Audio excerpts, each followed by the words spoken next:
Marca Trevigiana tra le località più calde del Veneto e le temperature saliranno ancora fino a mercoledì. Sono 34,4 i gradi registrati lunedì alle 14 a Treviso e 34,3 a Nervesa della Battaglia.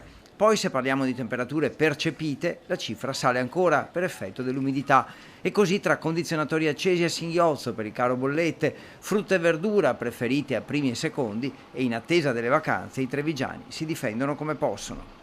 Non ci sono modi per potersi salvare da sto caldo, però è anche la stagione e bisogna che sia sempre le stagioni finalmente che ritornano come erano prima. Settimana di gran caldo, come ci si difende?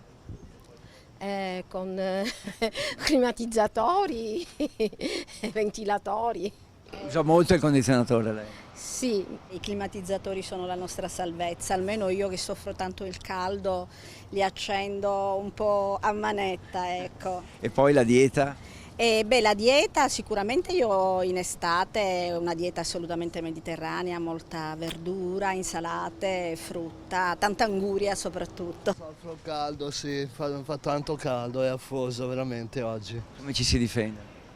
Io sto in casa chiuso se non vado a lavorare, fortunatamente vado a lavorare la sera e da queste parti si sta un po' meglio. Condizionatore? Ho un condizionatore ma lo uso poco perché mi fa male alle ossa. Il condizionatore, sì, ma lo attacchiamo poco perché è troppo caro e bisogna soffrire un po' il caldo e pagare un po' meno di bolletta. Caldissimo, per fortuna, se non è caldo adesso, quando è caldo. Bisogna un po' anche rassegnarsi, insomma, non bisogna arrabbiarsi. No, ogni stagione ha le sue, d'inverno fa freddo, d'estate fa caldo, ed è giusto così. Condizionatore? Ogni tanto lo accendiamo, non sempre, perché sennò la mattina mal di schiena. Abbiamo il condizionatore sì a casa, però c'è una bella ventilazione dove viviamo, quindi non posso lamentarmi. Come vi difendete? Si beve? Ombra? Acqua, si tiene le finestre aperte sperando di un po' di vento. Come si difende? andando ai negozi che c'è l'aria condizionata. Come si difende dal caldo? Con il climatizzatore.